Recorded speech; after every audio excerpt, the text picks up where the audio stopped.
Imagine a building that held the sum of human knowledge, and then imagine it gone. Not lost to time, but erased.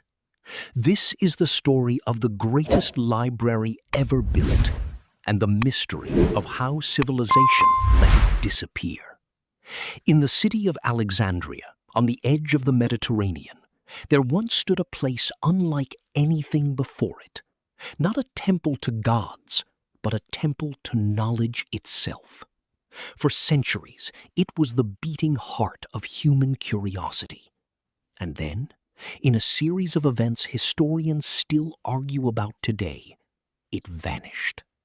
What was lost inside its walls may have set human progress back by 1,000 years.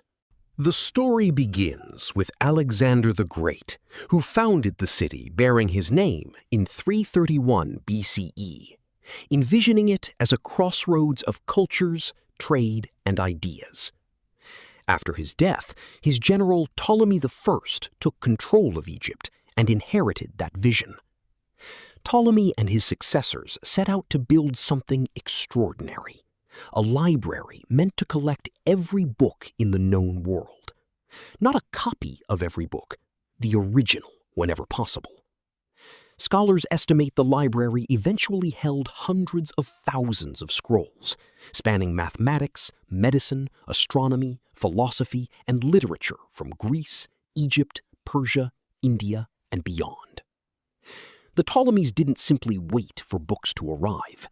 Legend holds that every ship docking in Alexandria's harbor was searched for texts, which scribes would copy, keeping the original for the library and returning the copy to its owner. True or exaggerated, the story reflects something real. Alexandria's rulers treated knowledge as a resource worth acquiring at almost any cost. The library became part of a larger institution called the Museum, a research center where the era's brightest minds lived, studied, and debated, fully funded by the state. For nearly 3 centuries, Alexandria attracted some of history's most important thinkers. Euclid developed the foundations of geometry still taught in classrooms today.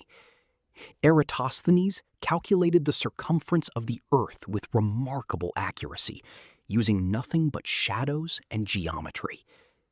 Physicians studied human anatomy more rigorously than anywhere else in the ancient world. This wasn't just a library. It was the closest thing the ancient world had to a global research university, centuries before the concept existed anywhere else. What happened next is where history grows murky, and historians continue to debate the timeline. Alexandria endured political instability as Roman influence grew, and the library suffered repeated setbacks rather than a single dramatic end. One widely cited episode occurred in 48 BCE, when conflict during Julius Caesar's siege of Alexandria led to fires near the harbor, which ancient sources claim damaged library buildings, though the extent remains disputed among historians. Over the following centuries, the institution's funding, prestige, and collections gradually diminished amid Rome's shifting priorities and Egypt's declining political importance. By the 4th century, a smaller but symbolically vital descendant of the original library lived on, connected to the Serapeum Temple.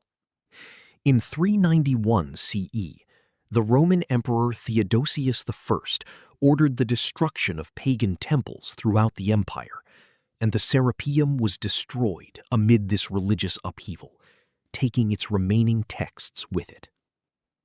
The philosopher Hypatia, one of the last great scholars associated with Alexandria's intellectual tradition, continued teaching mathematics and philosophy until her death in 415 CE, a moment many historians mark as the symbolic close of Alexandria's golden age of learning. We will never know exactly which texts were lost forever, what mathematical proofs, what medical breakthroughs, what historical records vanished before they could be copied and preserved. What we do know is that the Library of Alexandria represented something rare in human history, a belief that knowledge belonged to everyone and was worth protecting at any cost.